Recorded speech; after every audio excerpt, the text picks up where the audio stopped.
Bismillahirrahmanirrahim. Allahumma salli wa sallim ala Sayyidina Muhammad wa ala ali Sayyidina Muhammad. Sobat teman bercerita yang dirahmati Allah, semasa Rasulullah SAW masih hidup, beliau dikelilingi oleh para sahabat dengan segala karakteristik dan sifat yang beragam. Ada Abu Bakar yang dermawan, ada Umar bin Khattab yang tegas, ada Utsman bin Affan yang pemalu, ada Hamzah yang pemberani, ada Ali bin Abi Thalib yang cerdas, dan lain sebagainya. Namun di samping itu, ada juga sahabat Nabi yang suka usil, suka jahil, suka iseng, tetapi dia juga lucu dan jenaka. Dia sering membuat Rasulullah tertawa. Nama sahabat itu adalah Nuaiman bin Ibnu Amr bin Raf'ah. Beliau adalah satu-satunya sahabat Nabi yang berhasil membuat Rasulullah tertawa sampai terlihat gigi gerahamnya. Padahal biasanya Rasulullah itu jarang sekali tertawa lepas, atau dalam bahasa kita tertawa ngakak. Rasulullah lebih sering memberikan senyum kepada orang-orang di sekitarnya. Karena seringnya Nuaiman membuat hati Rasulullah senang, membuat tertawa Nabi, sampai suatu ketika Rasulullah bersabda bahwa Nuaiman akan masuk surga dengan tertawa. Diriwayatkan oleh Imam Ahmad bin Hanbal di dalam musnadnya, Nuaiman adalah salah satu sahabat Rasulullah. Meskipun dia merupakan sahabat Nabi yang bisa setiap hari bertemu Nabi, yang setiap hari mendengarkan nasihat Nabi, tapi ternyata Nuaiman masih memiliki hobi jahiliyah yang sudah dilarang, yang sudah diharamkan oleh Islam. Hobi Nuaiman adalah minum khomer, alias minum minuman keras, alias mabuk-mabukan. Jadi adanya orang yang mabuk, orang yang suka minum minuman keras, itu tidak hanya terjadi di zaman sekarang saja. Bahkan di kehidupan sehari-hari Rasulullah masih ada sahabatnya, orang-orang terdekatnya yang hobinya mabuk-mabukan. Lalu apakah Rasulullah diam saja dengan kelakuan Nuaiman yang hobi mabuk itu? Tentu saja Rasulullah tidak tinggal diam. Berkali-kali Nuaiman dihukum. Pada suatu ketika Nuaiman sedang mabuk, para sahabat menghadapkannya, membawanya kepada Rasulullah. Kemudian Rasulullah memukulnya dengan sandal. Para sahabat pun kemudian disuruh Rasulullah untuk memukulnya dengan sandal, kemudian ditaburi dengan debu. Beberapa sahabat sangat jengkel pada Nuaiman karena setelah dihukum, kemudian bertaubat, Nuaiman lagi-lagi mengulangi hobinya, mabuk-mabukan. Setelah bertaubat, Nuaiman akan mengulanginya lagi, dan lagi-lagi mengulanginya lagi. Maka sahabat menjadi jengkel, bahkan ada yang marah dan menganggap Nuaiman sudah melecehkan hukum Allah. Pada suatu ketika setelah menghukum Nuaiman, seorang sahabat yang sangat marah, ia melaknat dan melakukan sumpah serapah. "Semoga Allah melaknatmu, wahai Nuaiman," kata sahabat itu. Rasulullah SAW yang mendengar hal itu, beliau segera menegur sahabat yang marah itu. Rasulullah bersabda, jangan begitu. Walaupun Nuaiman itu seorang pemabuk, tapi dia itu mencintai Allah dan Rasulnya," kata Rasulullah.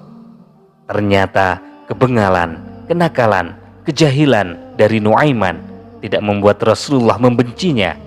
Rasulullah justru merasa terhibur jika bersama si kocak yang satu ini. Rasulullah pun sampai bersabda, "Aku belum pernah dibuat gembira oleh orang seperti Nuaiman membuatku gembira." Di dalam Syarah Bukhari, di kitab Fathul Bari karangan Ibnu Hajar Al-Asqalani, tertulis di dalamnya, tidak termasuk syarat mencintai Allah dan Rasulullah harus terbebas dari semua dosa. Untuk mencintai Allah dan Rasulnya tidak harus selalu suci lahir dan batin. Seorang pendosa pun berhak untuk mencintai Allah dan Rasulullah. Buktinya Nuaiman, dia pemabuk, jahil, usil, sering membuat repot orang. Namun Rasulullah menyebut Nuaiman sebagai orang yang mencintai Allah dan Rasulullah. Ternyata banyak orang-orang yang nakal yang dicatat sebagai orang yang mencintai Allah dan Rasulnya. Masya Allah. Dalam sebuah riwayat disebutkan, jangan melaknat Nuaiman, karena Nuaiman dicintai Allah dan dicintai oleh Rasulullah. Sobat teman bercerita yang dirahmati Allah, Ibnu Majah menceritakan bahwa suatu ketika Nuaiman diajak oleh Sayyidina Abu Bakar untuk pergi ke negeri Syam. Negeri Syam itu saat ini meliputi wilayah Suriah, Lebanon, Yordania, Palestina, dan sekitarnya. Umumnya orang-orang Quraisy pada masa itu, mereka melakukan perjalanan untuk berdagang. Mereka membawa dagangan dari Mekah untuk dijual ke Syam. Dan sebaliknya, mereka membeli dagangan dari Syam kemudian dijual lagi di kota Mekah. Ketika itu Abu Bakar mendatangi Rasulullah untuk meminta izin. "Ya Rasulullah, saya mau minta izin. Saya mau mengajak 2 orang sahabat kita untuk berdagang." Kemudian Rasulullah bertanya, "Siapa yang mau diajak Abu Bakar?" Abu Bakar kemudian menjawab, "Nuaiman ya Rasulullah," katanya sambil tersenyum. "Loh, buat apa ngajak Nuaiman?" tanya Rasulullah. "Buat seru-seruan aja ya Rasulullah. Satunya lagi Suwaibid bin Harmalah ya Rasulullah." "Ini benar mau ngajak Nuaiman?" tanya Rasulullah lagi. "Iya ya Rasulullah," kata Abu Bakar sambil tersenyum. "Baiklah, saya beri izin untuk berangkat kalian." Saudara-saudaraku, sebetulnya wajar sekali jika Rasulullah memastikan apakah sungguh-sungguh Abu Bakar akan mengajak Nuaiman, apalagi untuk kepentingan bisnis, kepentingan dagang. Soalnya Nuaiman itu orangnya nyeleneh, suka iseng, dia sangat jahil. Sudah berapa orang sahabat pernah menjadi korban kejahilannya? Bahkan Rasulullah sendiri pernah menjadi korban keisengan dari Nuaiman. Pernah suatu ketika Nuaiman sedang mabuk berat. Setelah sadar dari mabuknya, Nuaiman merasa perutnya sangat lapar. Tanpa pikir panjang, Nuaiman memesan banyak sekali makanan. Kemudian Nuaiman membawa makanan itu kepada Rasulullah yang saat itu sedang berkumpul dengan para sahabat. Nuaiman membagikan semua makanan itu kepada semua sahabat. Kemudian Nuaiman berkata, "Hari ini kita ada rezeki, mari kita makan bersama-sama." Dengan sangat semangat semua sahabat beserta Rasulullah makan. Setelah makanan itu habis, Rasulullah dan para sahabat mau kembali ke masjid.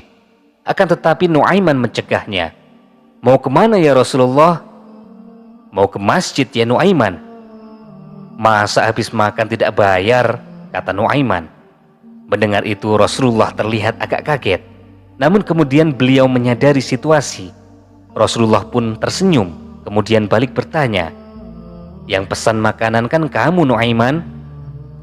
"Betul ya Rasulullah," jawab Nuaiman. "Yang pesan makanan memang saya.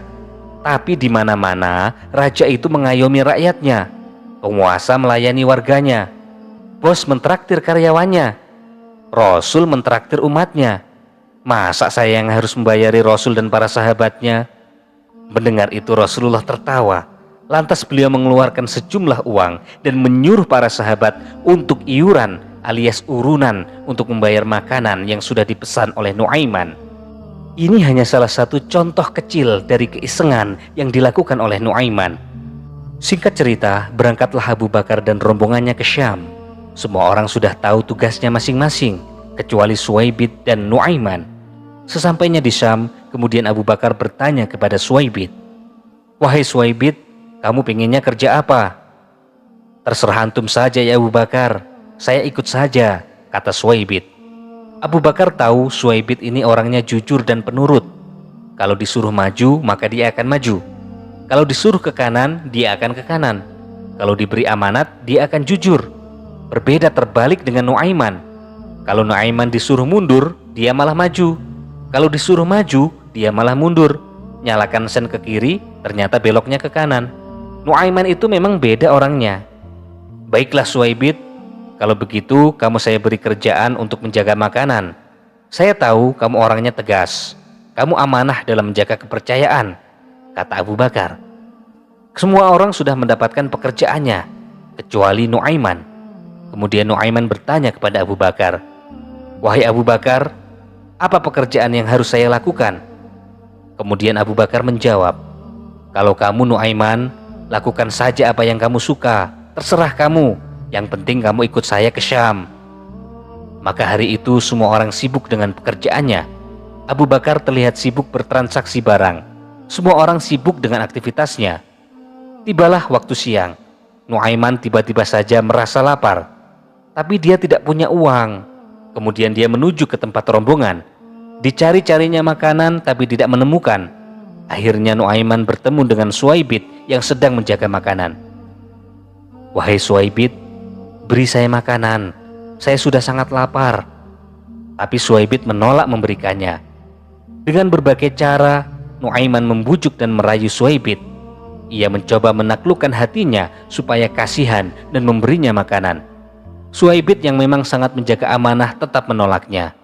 "Ya Allah Nuaiman, kita tunggu dulu Abu Bakar ya. Ini bukan roti saya. Saya di sini cuma menjaga saja. Saya tidak bisa memberikannya kepada siapapun, termasuk kepada kamu.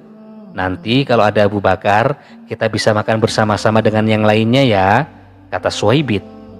Kemudian Nuaiman menjawab, "Beri saya makanan sekarang Suhaibit, atau saya bikin masalah sama kamu." Merahlah wajah Suhaibit, karena dia tahu Rasulullah saja dikerjain sama Nuaiman, apalagi cuman saya, pikir Suhaibit. Bingunglah dia. Dia berpikir keras, bagaimana caranya lolos dari jebakan Nuaiman. "Kamu gak usah bingung Suhaibit, sekarang saya perlunya cuman makan. Beri saya sedikit saja makanan, atau kamu bakal bermasalah sama saya." Akhirnya Suhaibit hanya bisa pasrah. Ia mengucapkan kata-kata pamungkasnya, "Nuaiman, saya tetap pada pendirian saya. Saya akan jaga makanan yang oleh Abu Bakar dipercayakan untuk saya jaga." "Ya sudah kalau begitu maumu," kata Nuaiman. "Kalau begitu kamu akan bermasalah sama saya." Setelah itu Nuaiman berjalan ke pasar. Mungkin dia berharap akan mendapatkan pengganjal perut secara gratis. Namun yang dia cari tidak juga ketemu. Tiba-tiba matanya menatap sekumpulan orang yang ternyata mereka adalah para penjual budak. Nuaiman menemukan sebuah ide gila. Nuaiman melangkah mantap ke perkumpulan orang itu. Kemudian Nuaiman mencari tahu berapa kira-kira harga budak yang ada di situ.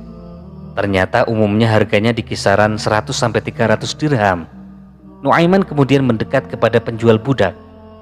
"Pak, saya punya budak yang mau saya jual murah. Kamu mau beli apa tidak?" tanya Nuaiman. "Emangnya berapa harga budakmu?" tanya penjual itu. "Aku menjualnya untukmu 20 dirham saja," kata Nuaiman. Penjual budak itu kaget. "Loh, kok murah sekali? Itu budak apa?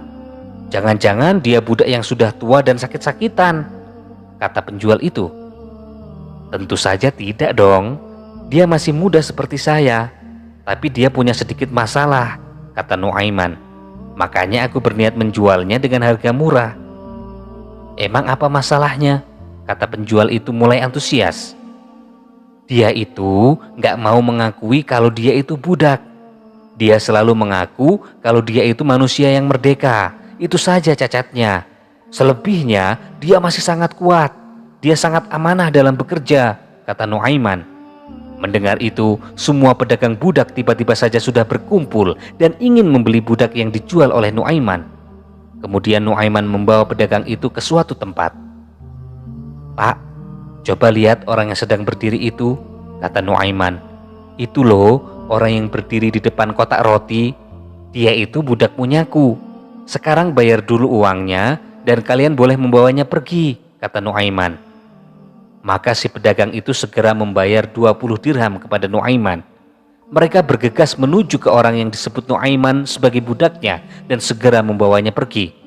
Dan tahukah Anda siapa orang yang dijual oleh Nuaiman? Iya benar, orang yang dijual oleh Nuaiman ini tidak lain adalah Suhaibit bin Harmalah. Tentu saja Suhaibit menolak dibawa dan meronta-ronta. Ia berteriak dengan lantang, "Aku bukan budak, aku ini orang merdeka." Namun para pedagang budak itu tidak mau tahu, karena yang ia tahu Suhaibit adalah budak yang tidak pernah mengakui bahwa dirinya adalah seorang budak, seperti yang sudah diceritakan oleh Nuaiman. Setelah itu Nuaiman membeli makanan dengan uang hasil penjualan Suhaibit. Tidak lupa ia juga membeli oleh-oleh untuk sanak kerabatnya di Mekah. Pada masa itu Syam adalah negara superpower seperti Amerika saat ini. Tentu saja harga barang di sana sangat mahal. Namun itu bukanlah masalah bagi Nuaiman, karena dia sudah memegang uang banyak dari hasil menjual Suhaibit. Tidak lama kemudian Abu Bakar datang. Beliau bingung karena mendapati Suhaibit tidak berada di tempatnya. "Loh, bagaimana ini? Kunci makanan ada di Suhaibit. Sekarang sudah waktunya makan. Semua orang sudah lapar, tapi Suhaibit tidak ada." Nuaiman kemudian menjawab, "Suhaibit sudah saya jual ya Abu Bakar." "Loh, bagaimana ceritanya kamu menjual temanmu sendiri?" Kemudian Nuaiman menceritakan dengan jujur semua yang terjadi. Nuaiman ini sebenarnya orangnya jujur, apa adanya. Tapi ya begitu, ia sering sekali menyusahkan orang lain. Setelah Abu Bakar mendengarkan cerita dari Nuaiman, Abu Bakar minta diantarkan ke tempat penjualan budak. Dibelinya Suwaibit yang sementara waktu menjadi budak dengan menggunakan uang Abu Bakar. Dan sekarang Suwaibit menjadi manusia merdeka lagi. Singkat cerita, mereka kembali ke Mekah. Diceritakanlah kisah dijualnya Suwaibit oleh Nuaiman kepada Rasulullah SAW. Perawi mengisahkan bahwa setelah mendengar kisah itu, Rasulullah SAW tertawa terbahak-bahak hingga para sahabat dapat melihat gigi geraham beliau. Perawi lain mengatakan, sampai setahun setelah kejadian itu terjadi, Rasulullah masih sering menceritakan kisah penjualan Suwaibit ketika ada tamu yang datang kepada beliau. Jadi sahabat teman bercerita yang dirahmati Allah, jangan dibayangkan bahwa semua sahabat Nabi adalah orang yang pendiam, orang yang khusyuk, orang yang selalu lurus dalam bersyariat. Ada juga sahabat Nabi yang konyol dan kocak seperti Nuaiman radhiyallahu anhu.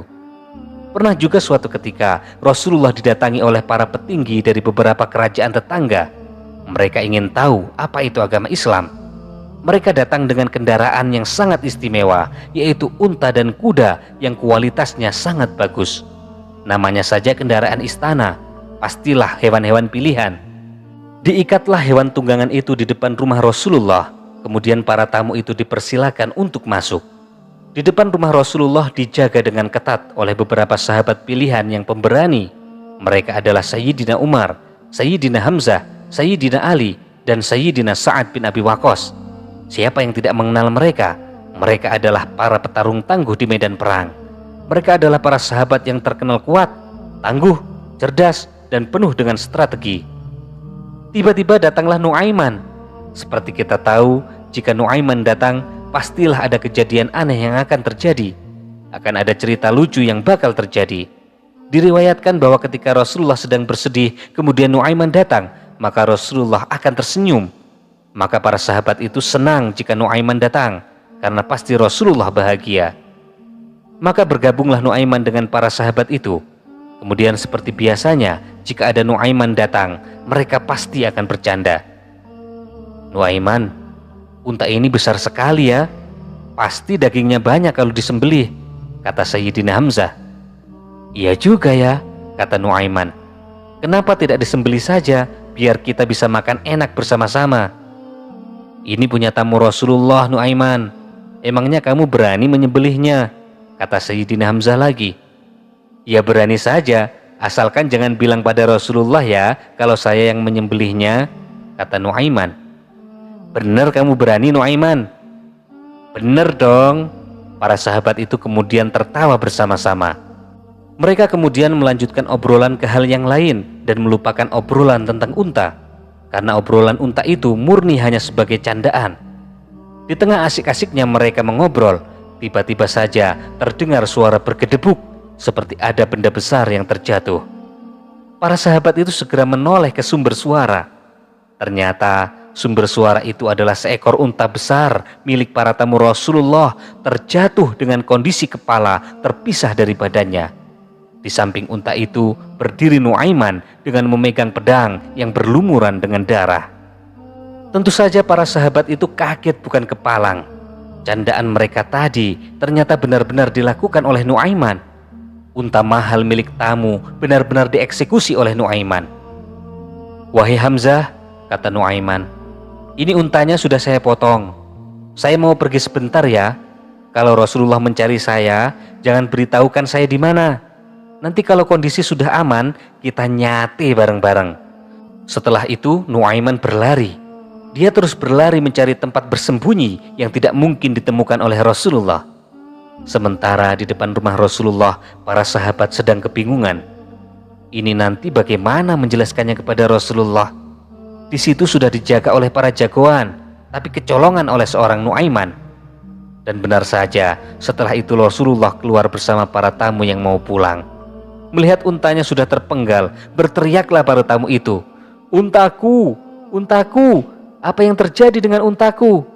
Baru mau kenal Islam, kendaraannya sudah tewas. Rasulullah kemudian memandangi satu persatu sahabat di depan rumahnya. Ada Sayyidina Hamzah, ada Sayyidina Umar, ada Sayyidina Ali. Mereka tidak bisa berkata apa-apa. Mereka hanya berkata, "Nuaiman ya Rasulullah." Rasulullah kemudian memerintahkan kepada Sayyidina Umar, "Wahai Umar, ambilkan uang untuk mengganti unta itu. Ganti dengan harga 2 kali lipat, supaya nama Islam tidak terdengar jelek di luar. Setelah itu kita cari Nuaiman."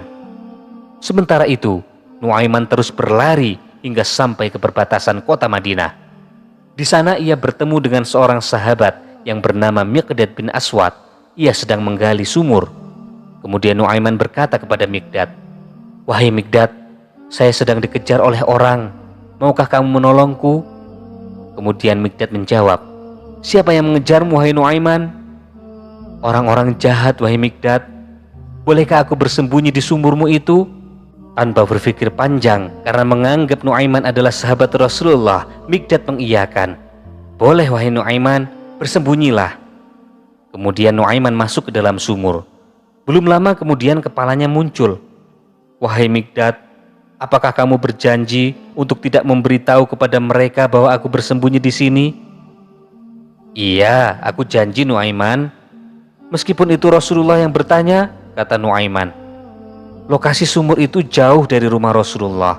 Maka Miqdad berpikir, Rasulullah tidak mungkin akan pergi ke tempat sejauh ini. "Iya, aku tidak akan memberitahu siapapun meskipun Rasulullah yang bertanya." Maka masuklah Nuaiman dan bersembunyi di dalam sumur. Sumur kemudian ditutup. Beberapa saat kemudian tiba-tiba ada sebuah rombongan yang melintas. Dan ternyata itu adalah rombongan Rasulullah. Kemudian Rasulullah bertanya, "Wahai Miqdad, saya sedang mencari Nuaiman.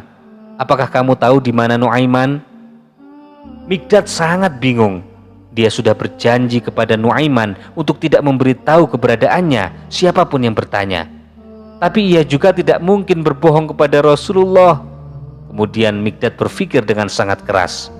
Kemudian Miqdad menjawab, "Ya Rasulullah, mata saya tidak melihat Nuaiman ya Rasulullah," kata Miqdad.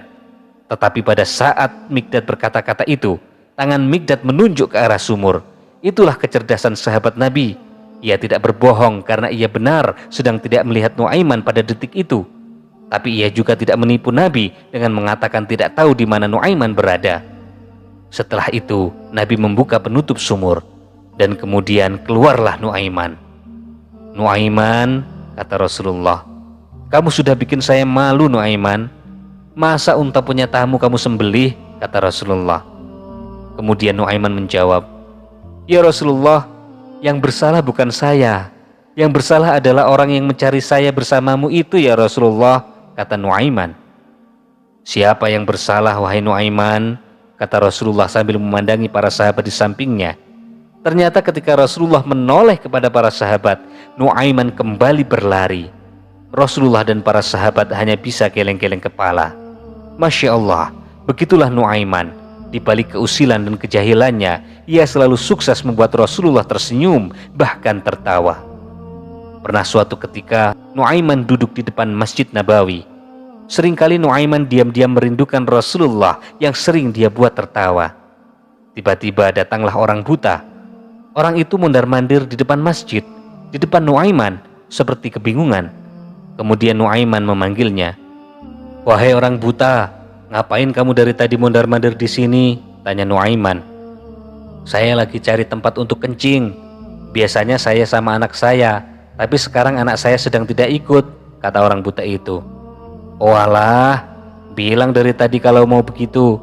Sini saya antarkan," kata Nuaiman menggandeng tangan orang itu. Tiba-tiba saja muncul keisengan dalam otak Nuaiman. Bukannya dibawa ke tempat kencing, ternyata orang itu dibawa masuk oleh Nuaiman ke dalam masjid. Kemudian dibawanya ke dekat mihrab, tempat imam sholat. Setelah itu Nuaiman berkata, "Kalau kamu mau kencing, ya di sini tempatnya. Terserah kamu mau apa sekarang. Saya tinggal dulu ya," kata Nuaiman. Apa di sini tidak ada orang yang melihatku kencing?" kata orang buta itu. "Santai, tidak ada orang yang melihatmu," kata Nuaiman. Setelah itu, orang buta tadi menurunkan celananya. Kemudian dia jongkok dan kencing di dekat mihrab. Melihat orang itu kencing, Para sahabat dan tabi'in yang sedang asik berzikir segera menyelesaikan zikirnya. Sahabat dan tabi'in yang sedang sholat menjadi tidak khusyuk dan mempercepat menyelesaikan sholatnya. Mereka segera melompat menghampiri orang itu. Setelah berada pada jarak yang dekat, para sahabat dan tabi'in segera sadar bahwa orang itu adalah orang yang buta. "Hei, kenapa kamu berani kencing di dalam masjid?" kata para sahabat dan tabi'in. "Loh, apa ini masjid?" "Iya, ini masjid." "Maaf, saya tidak tahu. Saya ini orang buta. Saya tadi mencari tempat kencing. Kemudian ada orang yang bahasanya sopan, tutur katanya baik. Dia menawarkan saya untuk membawanya ke tempat kencing. Saya tidak tahu jika ternyata saya dibawa ke dalam masjid." "Walah, ini pasti ulah Nuaiman," kata para sahabat dan tabi'in yang ada di situ. "Siapa lagi yang mau seusil itu jika bukan Nuaiman?" "Loh, siapa nama orang itu?" tanya orang buta itu. "Nuaiman namanya." "Kurang ajar ya, saya bernazar saya tidak akan meninggalkan kota Madinah sebelum memukul Nuaiman dengan tokat saya ini," kata orang buta itu dengan sangat marah. Dia kemudian mencari tahu di mana Nuaiman. Setiap orang yang ia temui ditanyai tentang Nuaiman. "Apakah kamu tahu di mana Nuaiman?" Tidak ada yang menjawab. Nuaiman memang tidak bisa dicari kalau dia diharapkan kedatangannya. Hingga pada suatu saat orang buta itu bertanya kepada seseorang, "Apakah kamu tahu di mana Nuaiman?" Ternyata yang ditanya adalah Nuaiman. "Iya, saya tahu di mana Nuaiman. Mau apa kamu mencari Nuaiman?" Kemudian orang buta itu bercerita tentang Nuaiman yang sudah mengerjainya. "Saya mau pukul Nuaiman biar dia tidak jahil lagi," kata orang buta itu. "Baiklah, mari saya antar kamu kepada Nuaiman," kata Nuaiman sambil membawa orang buta tua itu. Nuaiman kemudian memegang tangan orang buta itu. Diajaknya dia berjalan jauh. Kemudian ternyata semakin lama jaraknya, dituntunnya orang itu kembali ke masjid. Kemudian Nuaiman berbisik, Nuaiman sedang sholat di dalam masjid itu. Setelah menipumu, sepertinya dia sekarang berpura-pura baik, berpura-pura bertaubat. Kamu akan aku bawa dekat kepadanya ya. Setelah dekat, akan aku beri aba-aba kamu untuk memukulnya. Pukul yang keras, biar dia sadar." Orang buta itu mengangguk dengan mantap. Nuaiman kemudian menuntunnya ke dalam masjid, mendekati seseorang yang sedang sholat di dekat mihrab. Setelah tepat di belakang orang yang sedang sholat, Nuaiman memberikan aba-aba kepada si buta untuk memukulnya. Setelah itu, Nuaiman keluar masjid dan berlari mencari tempat persembunyian. Dan benar saja, orang buta itu mengayunkan tongkatnya dengan sangat kuat. Ia memukulnya ke arah depan.